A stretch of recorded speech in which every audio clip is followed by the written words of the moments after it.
গ্রীষ্মের এই মরশুমে বাজারে মেলে নানা ধরনের ফল। তার মধ্যে অন্যতম হলো ফলের রাজা আম।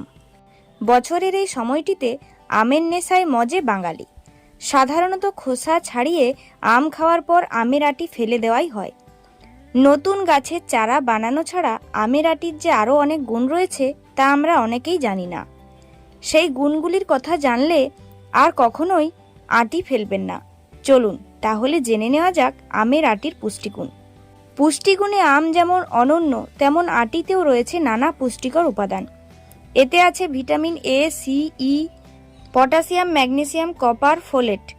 আমের আটিতে রয়েছে মেনজিফেরিন নামক অ্যান্টিঅক্সিডেন্ট, যা সেলুলার ড্যামেজ কমিয়ে শরীরে ক্যান্সারের মতো মারণ রোগের ঝুঁকি হ্রাস করে।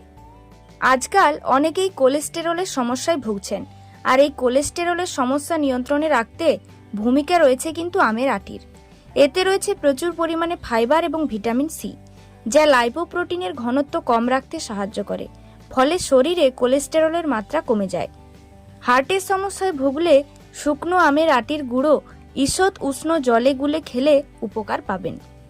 যারা দীর্ঘস্থায়ী পেটের সমস্যায় ভুগছেন অথবা অনেকেই আছেন যাদের ডায়রিয়ার সমস্যা প্রায় লেগেই থাকে, তাদের ক্ষেত্রে খুব ভালো কাজ করে আমের আটি। শুকনো আমের আটির গুঁড়ো ঈষৎ উষ্ণ জলে 1 চামচ মধুর সঙ্গে মিশিয়ে খেলেই সেরে যাবে পেটের এসব সমস্যা।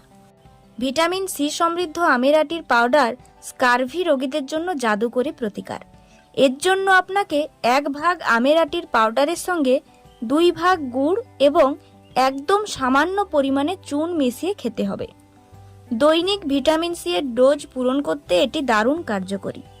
আমের আটিতে থাকা ফেনল এবং ফেনোলিক যৌগ হজমে সহায়তা করে, তাই আটির পাউডার খেলে শরীর থেকে দূষিত টক্সিন বের হয়ে যাবে। খুশকির সমস্যায় আমের আটি খুবই কার্যকরী। আটি শুকিয়ে গুঁড়ো করে তেলের সঙ্গে মিশিয়ে মাথায় মাখলে খুশকির সমস্যা থেকে চিরতরে মুক্তি পাবেন। খুশকি ছাড়াও চুল ওঠার সমস্যাও দূর হবে। এছাড়া অতিরিক্ত ওজন কমাতেও দারুণ সাহায্য করে আমের আটি। গুঁড়ো করে রাখা আমের আটির পাউডার গরম জলে মিশিয়ে খেলে উপকার পাবেন। তাই এই অজস্র উপকার পেতে হলে এরপর থেকে আম খাওয়া হলেই আটিটি কিন্তু ফেলে দেবেন না। যত্ন করে শুকিয়ে গুঁড়ো করে রাখবেন এবং প্রয়োজন মতো কাজে লাগাবেন।